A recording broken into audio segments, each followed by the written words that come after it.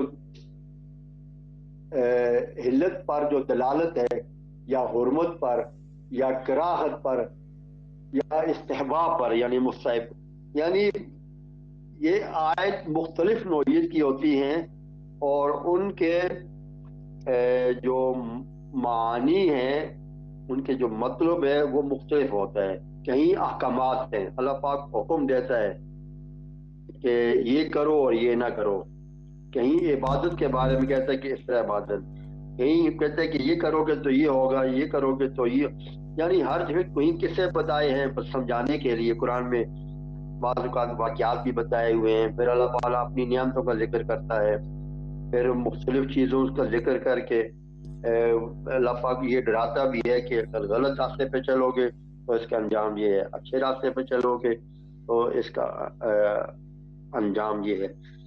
تو اس قسم کی تفسیر میں یہ باتیں ہوتی ہیں، یعنی یہ ایک ایسا علم ہے، تفسیر ایک ایسا علم ہے جس میں انسانی استطاعت، یعنی جتنا ہو جو کچھ انسان کی سمجھ میں آ سکتا ہے اس حد تک اللہ پاک کی جو منشا ہے، جو اللہ پاک کی جو مراد ہے اس کو واضح کرنے کی کوشش کی جاتی ہے، جتنی بھی جو سمجھانے کے لیے جو انسان مسلمان سمجھ سکتا ہے، اللہ کے احکامات، اللہ کی مراد، اللہ کی باتیں سمجھانے کی کوشش کی جاتی ہے، اور اسی بنیاد پر علم تفسیر ہر اس علم کو اپنایا ہوا ہے جس پر اللہ تعالیٰ کی منشا، اللہ تعالیٰ کی مراد کا سمجھنا مقصود ہو۔ تو یہ ہے کہ تفسیر کو جو مفسرین ہیں وہ سمجھانے کے لیے اپنی علمی استطاعت کے مطابق اور انسانی جو اذہان ہیں ان کو پیش نظر رکھ کر اسی انداز میں، اسی لہجے میں سمجھایا جاتا ہے تاکہ اس کو سیکھیں، اللہ تعالیٰ کے احکامات کو سمجھیں، اللہ تعالیٰ کے ہدایات کو سمجھیں، اللہ تعالیٰ کے امر و نہی کو سمجھیں، اللہ تعالیٰ کے جو عقائد ہیں اس کو سمجھیں، انبیاء کرام، انبیاء اور رسول کے بارے میں سمجھیں۔ تو یہ ہے سمجھانے کا۔ جو عربی ہوتے ہیں، جن کی زبان عربی ہے، ان کو بھی قرآن کا اس طرح کے معنی و مطالب یا اس کی تشریح نہیں آتی۔ خود رسول اللہ صلی اللہ علیہ وسلم اس آیت کی، ان آیات کی یا ان صورتوں کی وہ تشریح تفصیل صحابہ اکرام کو بتا دیتے تھے کہ اس آیت کی کیوں نازل ہوئی، اس میں کیا کہا گیا ہے، اس کا شان نزول کیا ہے، اس کا اسباب نزول کیا ہے، سب کوئی صحابہ اکرام کو بتا دیا کرتے تھے۔ تو یہ قرآن کی تفسیر ہے۔ آگے جب جائیں گے، جب ہم تفسیر پڑھیں گے تو تفسیریں کون کون سی ہیں، تو پھر ہمیں مزید بات سمجھ میں آ جائے گی۔ اب آگے بھائی، ایک تفسیر ہے اور ایک تعویل ہے۔ آپ لکھیں تفسیر کے لغوی بھی اصطلاحی معنی بھی آپ کو آنی چاہیے، اور تعویل کے لغوی اور اصطلاحی معنی یا مفہوم آپ کو آنا ہے۔ آپ یہ لکھیں اور اس کو یہ ضرور آتا ہے پیپر میں آپ کو اس انداز سے پڑھا رہا ہوں جس میں آپ کو پیپر میں فائدہ ہو۔ اور پوری کتاب پڑھاؤں گا تو پوری کتاب آپ کے پیپر میں نہیں آتی۔ کوشش یہ کرتے ہیں کہ ورکشاپ میں وہ چیزیں پڑھائی جائیں جس سے آپ کو فائدہ ہو جائے۔ ورنہ اگر ابھی یونیورسٹی سے ٹیلی فون آیا ہوا تھا ہمارا، جو نیٹ آپ سے ڈسکنیکٹ ہو گیا تھا، وہاں پروفیسر کی اسی ڈپارٹمنٹ کی اس کی کال تھی، تو میں نے کہا جی مجھے تو لیٹ نیو میسج نہیں پڑا لیکن لیٹ پتہ چلا ہے۔ تو اور کو یہ کہہ رہا تھا کہ ہم صرف پوائنٹ یاد تک پڑھا رہے ہیں تاکہ آپ کا کورس کور بھی ہو جائے، آپ کو گائیڈ لائن بھی مل جائے اور کچھ فائدہ بھی ہو جائے۔ تو ان سے یہی بات ہو رہی تھی۔ اچھا جی، اب آ گیا تفسیر کا، ہو گیا جی تفسیر کے بعد تعویل، یعنی تفسیر اور تعویل کو آپ نے سمجھنا ہے، لکھنا ہے، یہ آپ کے پیپر میں آئے گا ہی آئے گا۔ یعنی ان کے اصطلاحی معنی بھی، ان کے لغوی معنی بھی، ان کے مفہوم بھی، یہ آپ نے یاد کر لکھنا ہے۔ پھر تفسیر کی مزید تھوڑی سی، یہ جیسے ابھی آپ کو میں نے بتایا ہے وہ لکھیں، اپنے الفاظ میں بھی لکھ سکتے ہیں، ضروری نہیں کہ جو میں نے آپ کو پڑھایا آپ وہی لکھیں، یا کتاب میں لکھا ہوا ہے اس طرح لکھیں، نہیں، بس آپ نے سمجھنا ہے، سمجھ کے میرا اپنے انداز میں بھی لکھ سکتے ہو۔ اب آگے بھائی تعویل، تعویل کا لغوی اور اصطلاحی مفہوم سمجھ گئے جی؟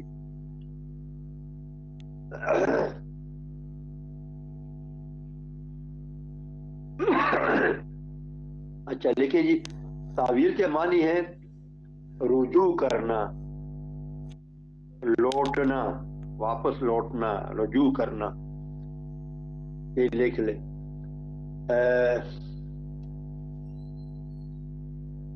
اور دوسرا معنی ہے پھیرنا، پتہ نہیں پھیرنا، دوسرا مطلب یہ ہے کہ پھیرنا بھی تعویل کہلاتا ہے، رجوع کرنا بھی تعویل کہلاتا ہے، لوٹ آنا بھی تعویل کہلاتی ہے۔ یعنی رجوع کا مقصد یہی ہوتا ہے کہ دوبارہ اسی مقام پر آ جائے جہاں پہلے تھا۔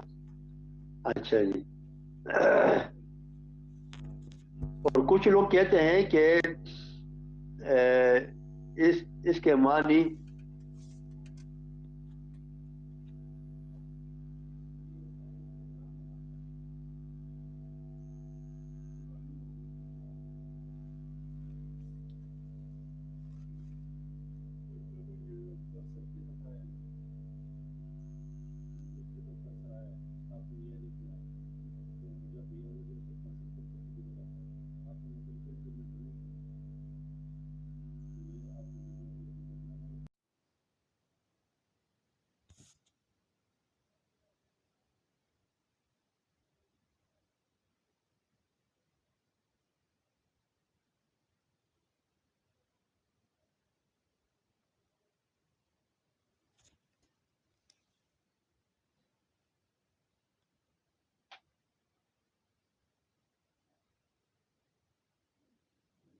بھائی میں نے کیا آپ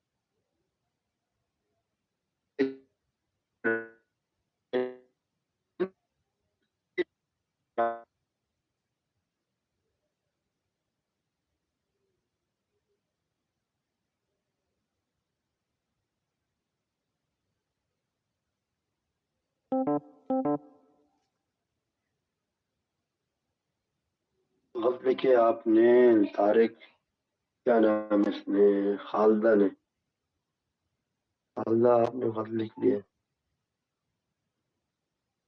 بن نہیں ہوتا، بل معصور ہوتا ہے. شہباز ایرانی نے ٹھیک لکھا ہے، شاہد نے بھی ٹھیک لکھا ہے.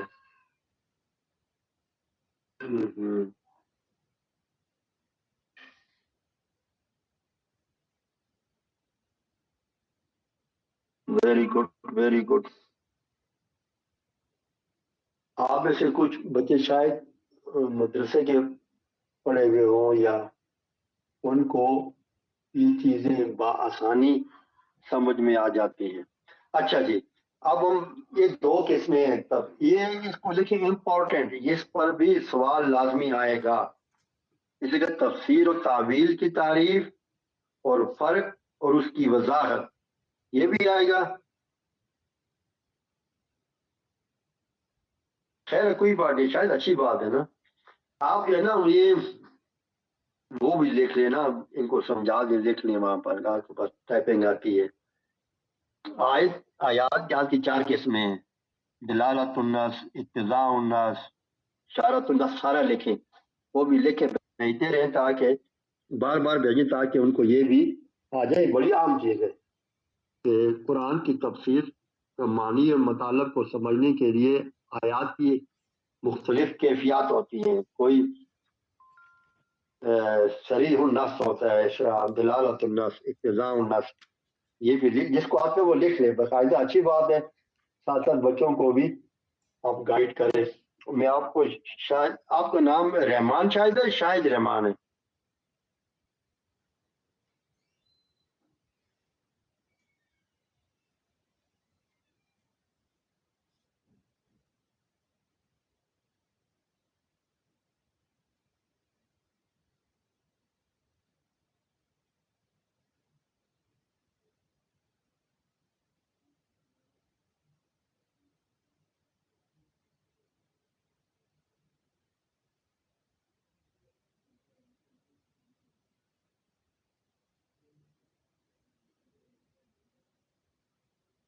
نہیں، نام آپ کا کیا ہے پہلے، کیا آتا ہے بھی لکھا ہوا ہے. اب ہم پڑھتے ہیں. اچھا شاہد پہلے ہے، بس ٹھیک ہے، ٹھیک ہے شاہد. اچھا بھائی، اب آ گیا تفسیر بالمعصور کیا چیز ہے، اس کا مطلب سمجھ لیں، یا اس کا مفہوم، یا اس کے معنی، یا اس کی وضاحت، جو بھی آپ اس کو اپنے ذہن میں رکھیں. خیر اب ضرور کوئی بات نہیں، آپ حاضر تو ہیں.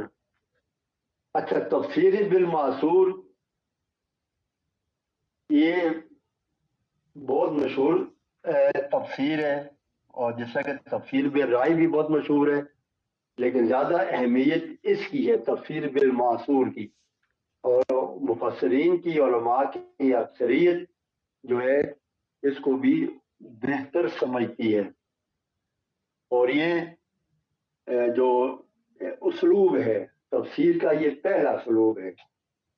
اور وہ اسلوب کیا ہے، اس کو ہم رجحان بھی کہہ سکتے ہیں، اور اس کا نام ہے، اور یہ تفسیر بالمعصور کے نام سے مشہور ہے، معروف ہے، جانی جاتی ہے، پہچانی جاتی ہے. اور اس کو عربی میں بھی تفسیر بالروایہ بھی کہتے ہیں، یا تفسیر بن نقل. تفسیر بھی لکھ لو، شاید کوئی ہے تفسیر بالروایہ اور تفسیر بالنقل. تو یعنی نقل کے ذریعے، روایت کے ذریعے.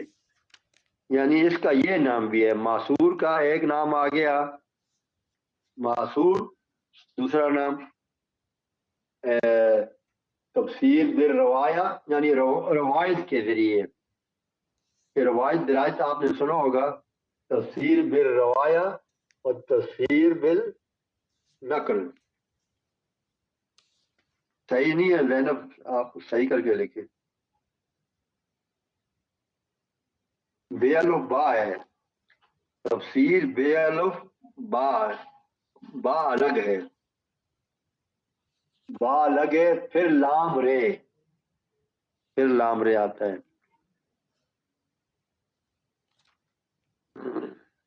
اور زینوں نے اب یہ ٹھیک لکھا, تفسیر بل نقل, تفسیر بل روایا, یہ دونوں یہ بھی یاد کر لیں, یہ بھی ہو گیا. اور اردو میں ہم اس کو تفسیر بالمعصور کو معصوری بھی کہتے ہیں, تفسیر معصوری بھی کہہ سکتے ہیں, اور یا اصلی بھی کہہ سکتے ہیں. سوری بھی کہہ سکتے ہیں, اصلی بھی کہہ سکتے ہیں. جو میں لکھتا ہوں یہی الفاظ لکھے, آپ پیپر پہ بھی وہی لکھے, کوئی مسئلہ نہیں ہے. یا روایتی تفسیر بھی لکھ سکتے ہیں, یا اس کو نقلی اسلوب بھی کہہ سکتے ہیں, نقلی اسلوب بھی کہہ سکتے ہیں. اور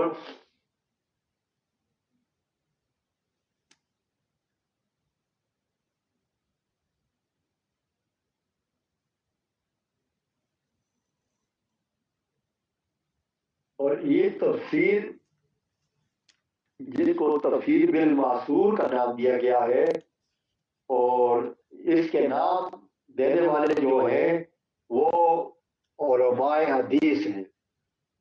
کون ہیں؟ علماء حدیث, یعنی حدیث کے علماء, جو جن کو علوم احادیث پر پورا عبور حاصل ہے.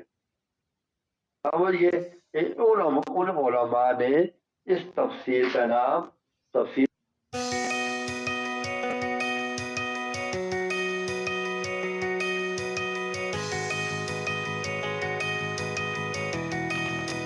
کس طرح کی جاتی ہے, یہ آپ کے ذہن میں یہ بات جو ہے وہ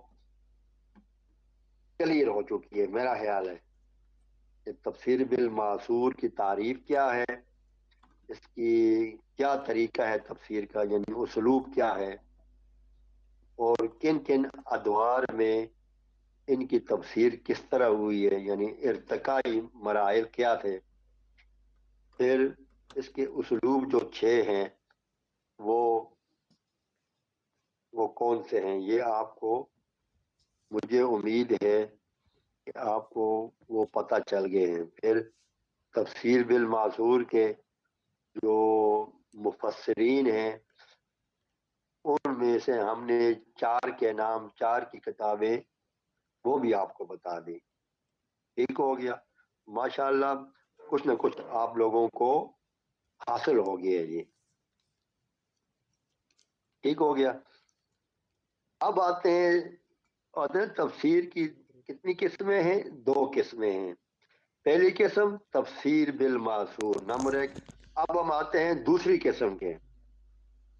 اب دوسری قسم شروع ہو رہی ہے, اور اس کا نام ہے تفسیر بالرائے. یہاں آپ ضرور لکھو جی, تفسیر بالرائے لکھیں. دوسری قسم کیا ہے تفسیر کی, تفسیر بالرائے. یہ اس طرح اردو میں نہیں سمجھ, انگریزی میں سمجھ نہیں آئے گی, اور لکھا ہوا بھی غلط ہے سلمان آپ نے. بالرائے لفظ ہے بے الف لام رے الف حمزہ اور بڑی ہے. نہ یہ بھی ٹھیک نہیں ہے, کوئی اور لکھا جی. ہاں یہ ٹھیک لکھا کس نے, عبدالرؤف نے. تفسیر بالرائے یہ دوسری قسم ہے جی. ٹھیک ہے, بالرائے بھی ہے, لیکن یہ حروف شمسیہ ہیں, اس کے تو آپ جب گرامر پڑھو گے کہ یہ الف لام لکھی جاتی ہے, پڑھی نہیں جاتی. جس طرح کہ القلم ہے, ہاں القلم یعنی پین. اب ہم کہتے ہیں الشمس, الشمس, لیکن ہم یہاں ہم الف لام نہیں پڑھیں گے, ہم کیا پڑھیں گے, الشمس, الشمس والقمر, الشمس والقمر. یہ شمسی اور قمری سسٹم ہے اس میں, جس کے ساتھ جو الف لام پڑھا جاتا ہے زبان سے وہ قمری نام ہے، اور جو جن کے ساتھ الف لام لکھی جاتی ہے لیکن پڑھی نہیں جاتی وہ شمسی لفظ ہیں۔ ہاں، تو دوسری بات جو ہے کہ ال جو ہے یہ تعریف باللام ہوتا ہے، کسی خاص چیز کے ساتھ الف لام لکھا جاتا ہے۔ تو اب ہم آتے ہیں جی تفسیر بالرائے۔ اوکے جی،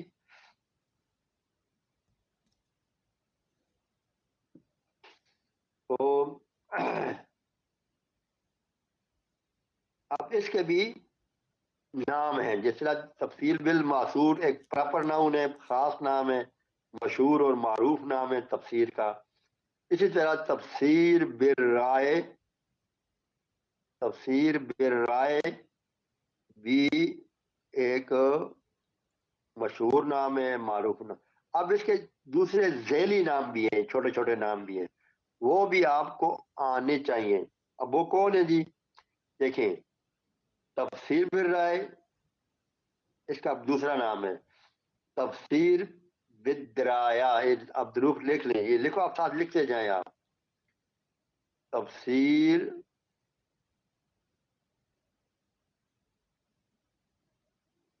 بالدرایا،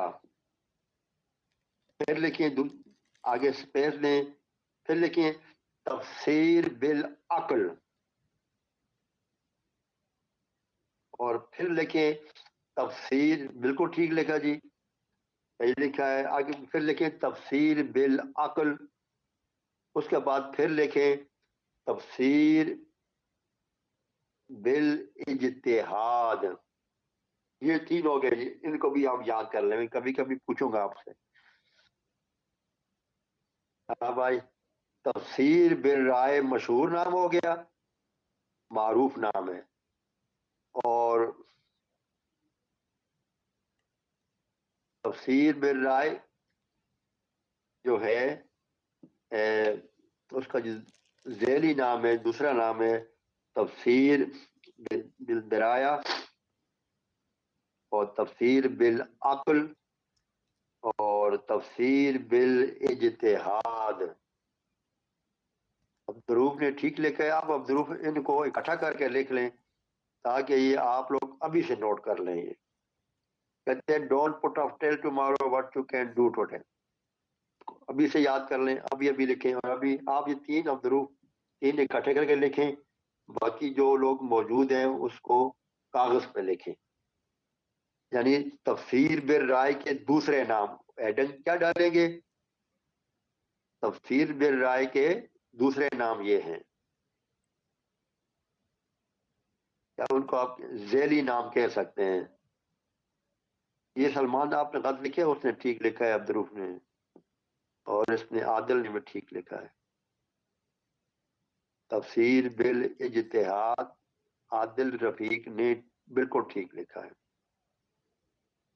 آپ اس کو ٹھیک کر لیں۔ آپ یہ تینوں کو اکٹھا کریں، کاغذ پہ خوبصورت کر کے لکھیں، اور پھر مجھے بھیجیں۔ اس طرح آپ مجبور ہوں گے، جب تک آپ پر ذمہ داری نہیں ڈالی جائے گی آپ نے نہیں یاد کرنا۔